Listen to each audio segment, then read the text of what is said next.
In this unit belonging to the Institute of Oceanography and Marine Research in Nigeria, important steps have been made by researchers in the field of fish feed production. Indeed, the knowledge of fish nutrition is essential for fish farmers.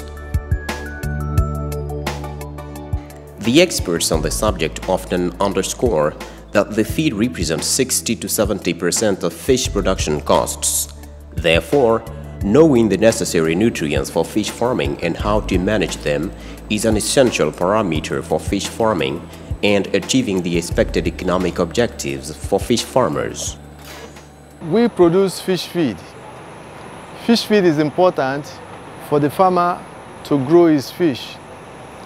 When fish feed is given in the proper quantity and in good quality, then the fish will grow and become big within a very short time. Farmers who do not feed their fish will not be able to make profits, or they will not be able to make their fish to get to the market weight in short time. So for us to be able to do that, then we need to make good feed. The manufacturing of fish feed requires some expertise. On their side, fish farmers are required to comply with the standards if they are to achieve good results. For example, in feeding the fish, they must ensure that the feed is floating on the water surface. In so doing, they will be able to assess the health of their fish. They should also avoid throwing too much food and polluting the ponds or fish farms. Fish is an essential component of the diet of Nigerian people and in several West African countries. Fish has a nutrition program of NIFRI, and in the fish nutrition we take care of the nutrition of the fish, because as it is for humans to eat to live well, so it is for fish. They need to be given food so that they can exhibit their growth performance and give the farmer the best that the farmer actually require. So in this fish feed me, we prepare local fish feed for farmers, for our hatchery, and for anyone who is in need. As at now, we are producing for these unemployed youths that are just undergoing training in the fishery college. Food is vital for living beings. Be it for terrestrial or aquatic animals, it is essential to sustain life. In the context of aquaculture, fish is raised in a confined environment different from their normal natural environment. Most often, fish farming takes place in ponds, tanks, cages, etc. Whatever the type of environment, the fish need to be well fed. The major thing that we use is we are using cassava up to the inclusion rate of about 38%, which means almost 4 parts of the whole feed out of 10 is cassava, tapioca. And then we also use fish meal. We use defatted soya bean, and then we also use other ingredients to make the fish feed. In fish feed, we use various ingredients, and the ingredients they include the fish meal. These clupids, they are of 2 species. This is one of the species that fill this bag. We grind this to fish meal, and it is this we use as fish meal for our fish feed. We also make use of guinea corn, and this is guinea corn. We make use of groundnut cake. This is groundnut cake made from the factory. The factory removes the oil from the groundnut, and it becomes like this. We use it for fish feed. This is also maize, which most people call corn. So this is one of the ingredients. This is a soybean meal bag.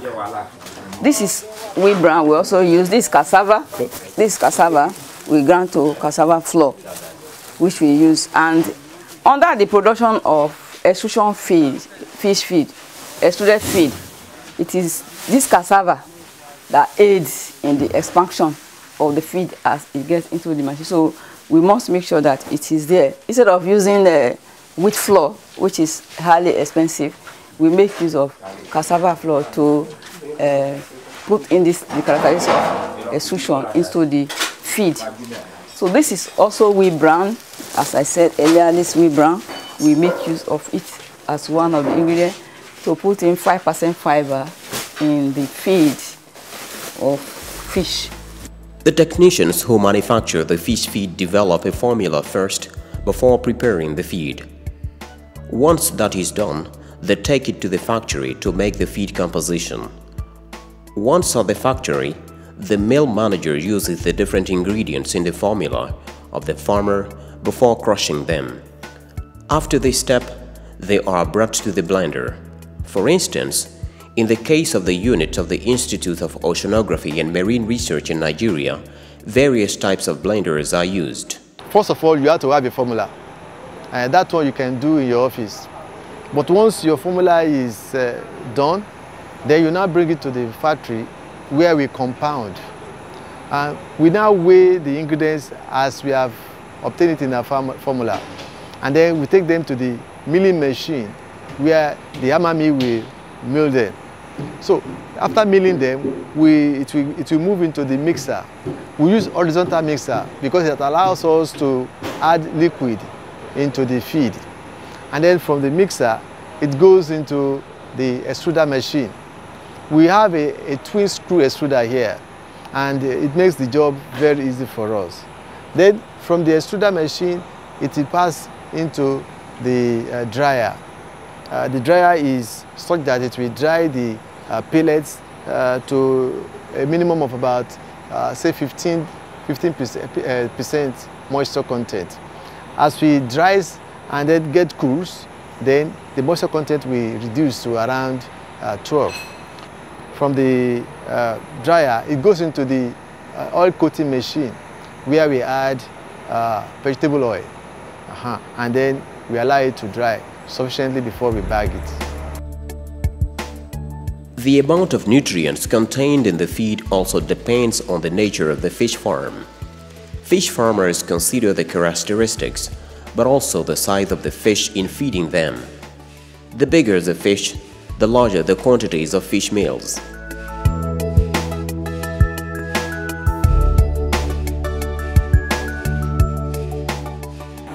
Tilapia requires less amount of nutrients, but catfish requires more. The type of feed, the nutrient that you put into the fingerling is different from that of juvenile, is different from that of grow out. So we have different feeds for different stages of production. And then we also have feeds that we take the size, the bigger the fish, the bigger the size of the pellets. So small fish, we take small feed, small pellet size feeds, and big fish, we take big pellet size fish. Tilapia and the catfish, they have different nutrient requirements, and this is followed to provide fish feed for them. For the tilapia, their crude protein content range between 25 and 35. In fact, the very little fry of tilapia, they can take as high as 40%. But after 1 month of age, their crude protein content is dropped back to 35. The juveniles are fed with 30%. The adult of tilapia will be fed with 25%. If I even do well, even as low as 20%, because tilapia, they are herbivorous fish, unlike the catfish. The catfish, they are carnivorous omnivores, and they feed both on flesh and anything that actually comes their way, and they are always regarded as an opportunist feeders. That is catfish. The catfish nutrient requirements also range from 30 to 50. The 40–45% crude protein is always fed to the fry of the catfish. 45% is fed to the heterobranchus species, and the 40% will be used for either of the heterobranchus bidosalis and the clarias fingerlings. For the longiphilis, the crude protein content of the fingerlings is ranging from 42.5% crude protein to 45%. The importance of aquaculture has prompted the Nigerian government to launch a program called Aquaculture Development Program in collaboration with the private sector. This program aims to encourage private investors and cooperative societies and individuals to invest in fish farming, either on a large or a medium scale. In the same vein, WAP, the West Africa Agricultural Productivity Program of CORAF WECART, the West and Central African Council for Agricultural Research and Development, is supporting the country in this respect. Nigeria, like 9 West African countries, has also received support from the IDB, the Islamic Development Bank, to develop and disseminate fish feed production technologies in order to promote youth employment. In this perspective, training was provided for fish farmers by the Institute for Oceanography and Marine Research. The farmers, because they have already come to know that our feed is very good and makes their fish to grow very fast, they come to us regularly to purchase their fish feed. However, we have some adopted villages where we are teaching them and encourage them to be fish farmers. These people we give fish feed to free of charge. We also give them fingerlings free of charge, and then we will teach them the stages that we go through in fish feed production. Ibrahim Ryan is one of the fish farmers. In recent years, the economic impact of his business has radically changed his life. He is now a fully fledged entrepreneur. As an evidence of his flourishing business, he has built himself a brand new house and bought a car. With this business, I buy car, I build house, and I marry. So still in this business. It is a business that you can be self-employed. You don't need anybody to employ you. The only problem is once you have the capital, that is all. Each after harvest, I used to look for something that I will do with what the profit I get from the pond. Like last month, ending of last month, I harvested 1 pond, which I realized 2 tons. And I sold them at 1 million naira, that 2 tons, because per kilo is 500 naira. And ending of last year, I harvested 2 ponds. One, I got 3.3 tons. Then the second one, and I'm expecting if I harvest another pond, I'll be able to finish the house. But before I start this, I've built a house that I'm staying with my family already. And here is another new site for me that I'm doing, still in the business. Ryan is convinced that fish farming is a profitable business that can attract many young people in Nigeria and Africa. Those who are interested in this business have the opportunity to choose a specific area to develop their business.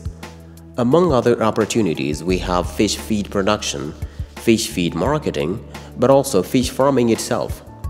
All these activities are opportunities for the youths who want to make money. It will be very difficult to have a business that can compete with fish farming, because fish farming is something that you can do and you can afford what you can. Anything that you lose there, you can be able to afford it. Compared to poultry, fish farming is a very, very good business. If you want to eradicate poverty, once you assist people in fish farming and you give them very guide, poverty will not go all, but it will go down very well.